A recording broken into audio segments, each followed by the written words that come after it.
Smart money concept series में ये हमारा दूसरा वीडियो है। आज के इस वीडियो में हम स्मार्ट मनी कॉन्सेप्ट के अंतर्गत कंप्लीट वैलिड ऑर्डर ब्लॉक्स को कैसे मार्क करना है ये जानने वाले हैं।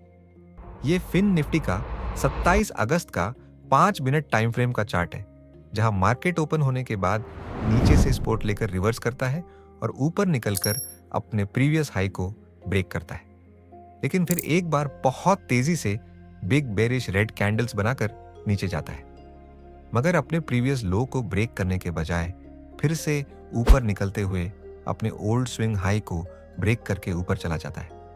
लेकिन यहाँ मार्केट में हमने प्राइस एक्शन के हिसाब से इस रेड बेरिश कैंडल के नीचे या फिर उसके कैंडल विक एरिया के आसपास जो सपोर्ट एरिया ड्रॉ किया था, मार्केट उस सपोर्ट एरिया के पहले ही रिवर्स हो गया।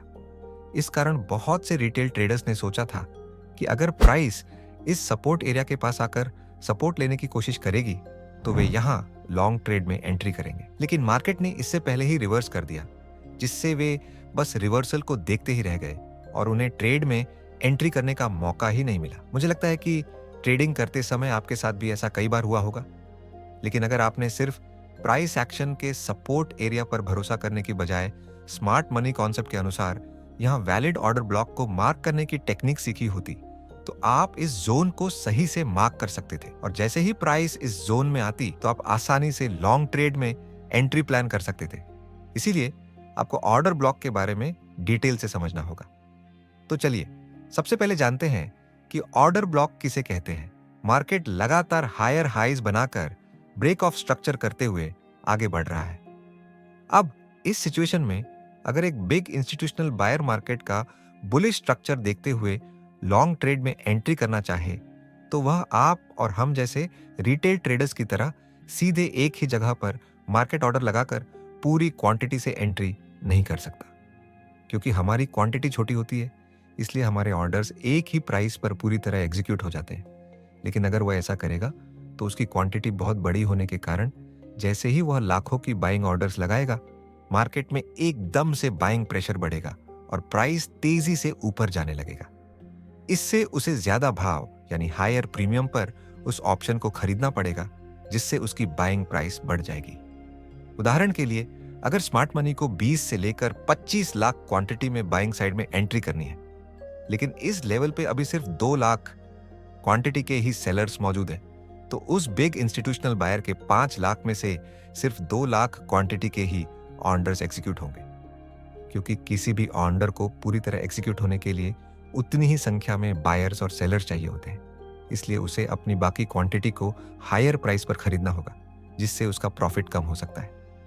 इसीलिए जब कोई बिग इंस्टीट्यूशनल बायर या सेलर किसी लेवल पर एंट्री करता है तो वह एक ही जगह पर अपनी पूरी क्वांटिटी के ऑर्डर्स लगाने की बजाय उन्हें एक जोन या ब्लॉक में प्लेस करता है, और अगर किसी कारणवश उसके सारे ऑर्डर्स एग्जीक्यूट नहीं होते और कुछ पेंडिंग रह जाते हैं तो स्मार्ट मनी मार्केट को फिर से उसी एरिया में वापस लाकर अपने बाकी बचे ऑर्डर्स को एग्जीक्यूट करता है। इसी कारण प्राइस पहले ऊपर जाती है, फिर वापस नीचे आती है, और जब बाकी बचे ऑर्डर्स एग्जीक्यूट हो जाते हैं तो मार्केट तेजी से रिवर्स हो जाता है। इसलिए सिंपल भाषा में आप ऑर्डर ब्लॉक को डिमांड एंड सप्लाई जोन्स कह सकते हैं, जहां बिग इंस्टीट्यूशंस अपने ऑर्डर्स को एग्जीक्यूट करते हैं। अब जब तुमने ऑर्डर ब्लॉक को समझ लिया तो चलो जानते हैं कि इसे चार्ट पर कैसे आइडेंटिफाई करना है। ज्यादातर रिटेल ट्रेडर्स जब मार्केट में एक स्ट्रॉन्ग अप ट्रेंड चल रहा होता है, जब प्राइस एक स्ट्रॉन्ग अपसाइड बुलिश मूव करती है और ग्रीन कैंडल से स्टार्ट होती है, तो उस स्टार्टिंग पॉइंट पर सबसे आखिरी वाली जो बेरिश रेड कैंडल होती है उसे ऑर्डर ब्लॉक कैंडल कहा जाता है। इसी तरह जब मार्केट में एक स्ट्रॉन्ग बेरिश ट्रेंड होता है और प्राइस तेजी से नीचे गिरती है, तो उस रेड बेरिश कैंडल से पहले जो ग्रीन बुलिश कैंडल होती है उसे भी ऑर्डर ब्लॉक कैंडल कहा जाता है। लेकिन ऑर्डर ब्लॉक को पहचानने का ये तरीका गलत है, क्योंकि यहां हमने ये नहीं देखा कि कौन सा ऑर्डर ब्लॉक वैलिड है और कौन सा इनवैलिड। बिना किसी टेक्निकल रूल्स को समझे अगर आप ऑर्डर ब्लॉक को मार्क करोगे तो ज्यादातर समय आप गलत साबित हो सकते हैं, जिससे आपको लॉस भी हो सकता है। इसलिए एक वैलिड ऑर्डर ब्लॉक को पहचानने के लिए कुछ रूल्स को समझना जरूरी है। चलिए इन्हें स्टेप बाय स्टेप समझते हैं। Rule number 1, last candle liquidity SVEEP. अगर किसी बेयरिश प्राइस एक्शन में मार्केट ने लास्ट बियरिश कैंडल के बाद एक स्ट्रॉन्ग अप मूव किया हो और उस रेड कैंडल ने अपनी पिछली कैंडल के लो को नीचे ब्रेक किया हो, तो इसका मतलब है कि उस कैंडल के नीचे की लिक्विडिटी स्वीप हुई है। इसे लीजिए ये कैंडल एक वैलिड ऑर्डर ब्लॉक कैंडल होगी। लेकिन अगर किसी उदाहरण में लास्ट बेरिश कैंडल ने अपनी प्रीवियस कैंडल के लो को ब्रेक नहीं किया, तो इसे इनवैलिड ऑर्डर ब्लॉक कैंडल माना जाएगा। इसी तरह बुलिश मार्केट स्ट्रक्चर में अगर लास्ट बुलिश कैंडल के बाद प्राइस तेजी से नीचे गई हो और उस बुलिश कैंडल ने अपनी पिछली कैंडल के हाई को ब्रेक करके ऊपर की लिक्विडिटी को स्वीप किया हो, तो इसे भी एक वैलिड ऑर्डर ब्लॉक माना जाएगा। लेकिन अगर किसी उदाहरण में लास्ट बुलिश कैंडल ने अपनी प्रीवियस कैंडल के हाई को ब्रेक नहीं किया, तो वह इनवैलिड ऑर्डर ब्लॉक होगी। रूल नंबर 2, अनफिशिएंसी और इम्बैलेंस। जब लास्ट बेरिश कैंडल अपनी प्रीवियस कैंडल के लो को ब्रेक करने के बाद प्राइस तेजी से ऊपर जाती है, लेकिन उसके बाद चार्ट पर लगातार बुलिश कैंडल्स बनती है। अगर आप इन 3 कैंडल्स को गौर से देखेंगे तो इस फर्स्ट बेरिश कैंडल और थर्ड बुलिश कैंडल के बीच एक अंतर दिखाई देगा। इसी को हम प्राइस इम्बैलेंस या फिर प्राइस इनएफिशिएंसी कहते हैं। अगर हम लास्ट बेरिश कैंडल के विक हाई और इस थर्ड बुलिश कैंडल के विक लो के बीच में एक बॉक्स बनाएंगे, तो हमें दोनों कैंडल्स के बीच एक क्लियर गैप दिखाई देगा। आप इसे फेयर वैल्यू गैप या फिर एफईजी कह सकते हैं। अगर किसी ऑर्डर ब्लॉक कैंडल के बाद इस तरह से 2 कैंडल्स के दौरान इम्बैलेंस क्रिएट होता है, तो इसे एक वैलिड ऑर्डर ब्लॉक कहा जाता है। लेकिन कई बार प्राइस एक्शन में चार्ट पर थर्ड कैंडल की लोअर विक नीचे आते हुए अपने ऑर्डर ब्लॉक एरिया में टैप करके ऊपर निकल जाती है, तो ये एक इनवैलिड ऑर्डर ब्लॉक बन जाता है। इसका कारण यह है कि चार्ट पर कोई भी असंतुलन क्षेत्र इम्बैलेंस जोन नहीं बचता, जिससे प्राइस के दोबारा इस एरिया में आने और फिर से ऊपर निकलने की संभावना कम हो जाती, क्योंकि इस ऑर्डर ब्लॉक एरिया में जो भी पेंडिंग ऑर्डर्स एग्जीक्यूट होने के लिए बाकी थे, वे इस कैंडल की लोअर विक के कारण पूरी तरह से फिल हो चुके होते हैं। इसलिए यह एक इनवैलिड ऑर्डर ब्लॉक माना जाएगा। Rule number 3, unmitigated order block. कोई भी वैलिड ऑर्डर ब्लॉक तब तक वैलिड रहता है जब तक वह अनमिटिगेटेड हो, यानी कि उसका सिर्फ एक बार ही इस्तेमाल किया गया हो। यहाँ इस रेड कैंडल ने पिछली कैंडल की लिक्विडिटी को स्वीप किया है। साथ ही यहाँ 2 कैंडल्स के बीच में इम्बैलेंस भी मौजूद है। इसका मतलब यह है कि भविष्य में प्राइस के इस जोन के पास आकर रिवर्स होने के चांसेस अभी भी मौजूद है। लेकिन जब चार्ट पर तीसरी कैंडल की लोअर विक इस ऑर्डर ब्लॉक जोन को जैसे ही टच करती है, तो यह ऑर्डर ब्लॉक मिटिगेट हो जाता है और कोई भी ऑर्डर ब्लॉक सिर्फ एक ही बार इस्तेमाल किया जा सकता है। लेकिन यहाँ कैंडल की लोअर विक के कारण यह ऑर्डर ब्लॉक मिटिगेट हो चुका है, जिससे यहाँ कोई भी ऑर्डर पेंडिंग नहीं है।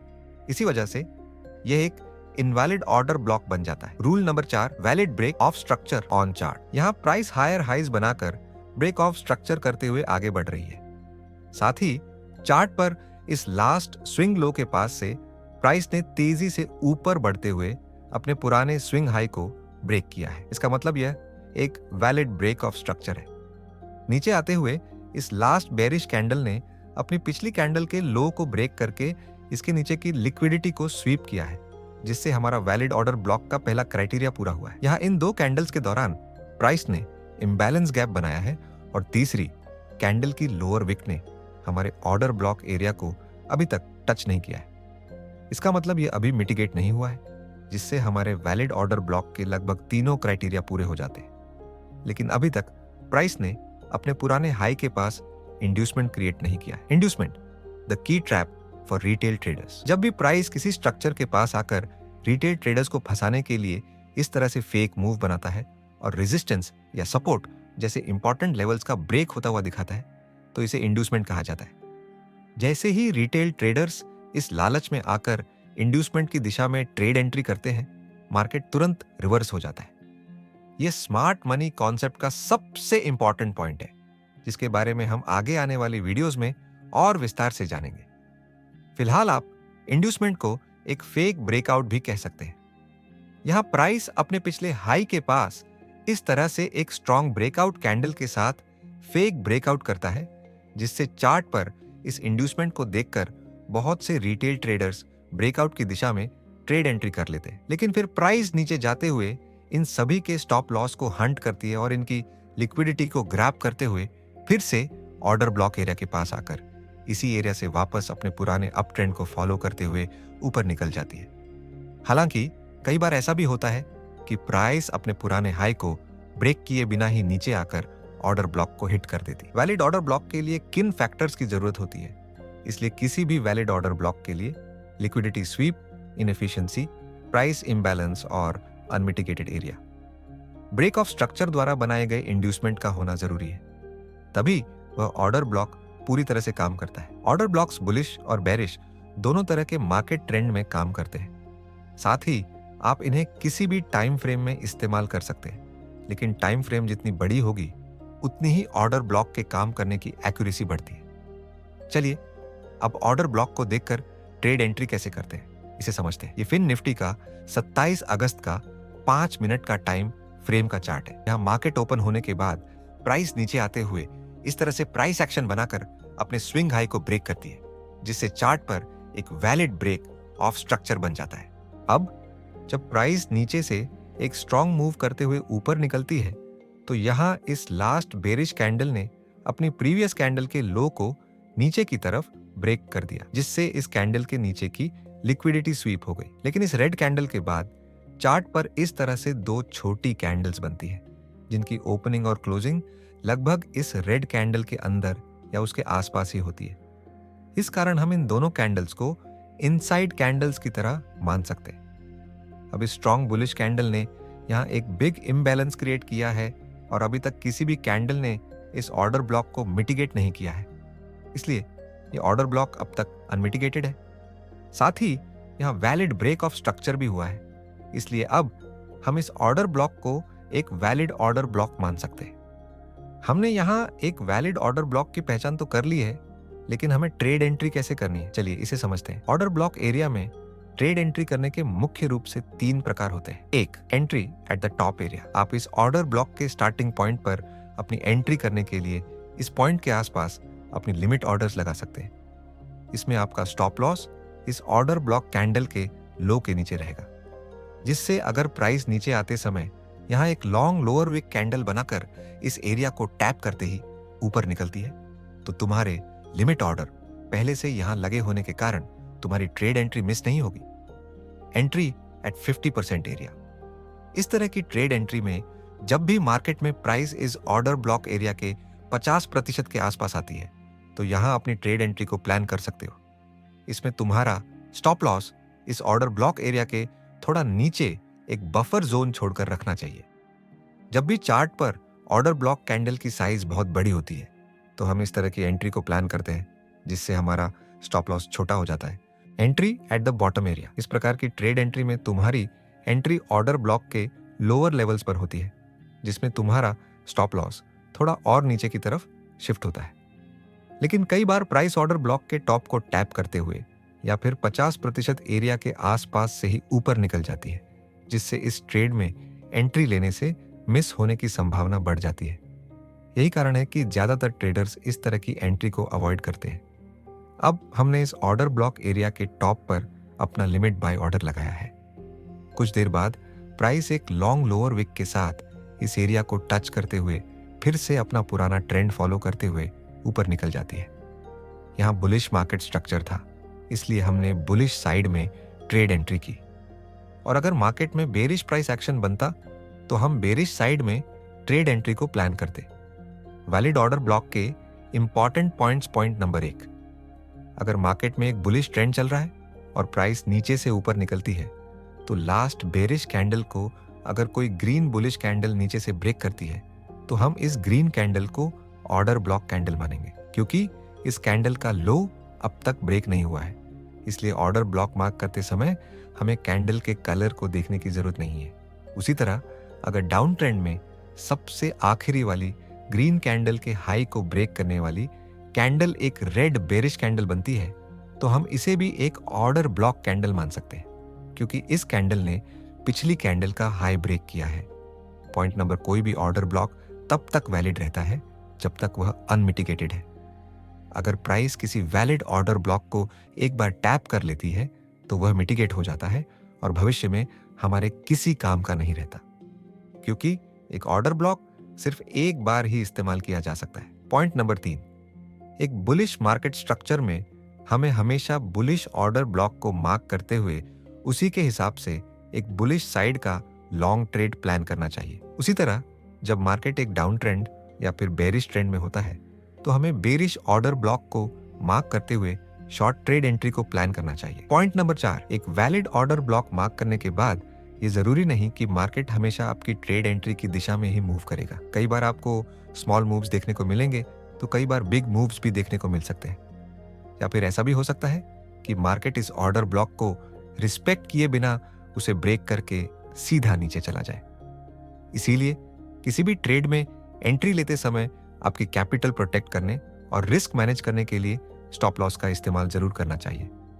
अगले वीडियो में हम स्मार्ट मनी कॉन्सेप्ट पर आधारित और भी टॉपिक्स को समझने की कोशिश करेंगे। अगर आपको हमारा ये वीडियो पसंद आया तो लाइक करें और चैनल को सब्सक्राइब करना ना भूलें। धन्यवाद।